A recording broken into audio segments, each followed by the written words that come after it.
হয়েছে অনেক catching matching হয়েছে, আমার একটু হাতে পাতে কাজ করে দেন। ওই গান তো কালকে শেষ হয়ে গেছে, আজকে আবার কিসের জন্য লিপস্টিক গুলো এখনো তোলেননি? তাড়াতাড়ি সাবান দিয়ে তুলেন। ভালো শাড়ি পরে ঢং করে দাঁড়ায় আছে, মনে হচ্ছে কে যে দেখতে আসবে। গান বাটি গুলো আজকে গেছে তো এখনো, আজকে কেবল গানটা শেষ হলো। দুপুরে খাওয়া দাওয়া করবে, তারপর বিকালে যাবে স্নান ধান করতে আসবে এদিকে ট্যাপেট কলেট আমাদের এদিকে, আমাকে দেখতে পাবে।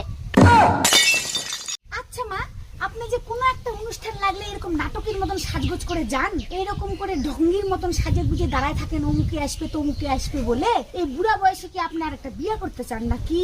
তাহলে নায়ক নায়িকা গুলো যে অত টাকা খরচা করছে, ঐশ্বরিয়া বচ্চনের বেটার বউটা, ওদের চোখ গুলো যে বেঁচে দিছে, তাহলে ওরা কি করছে? ওরা কি আর একটা বিয়ে করবে? ওটা আমি নিজের পার্সোনালিটি বজায় রাখার জন্য করি, নিজের সৌন্দর্যটা ধরে থাকবো তার জন্য করি।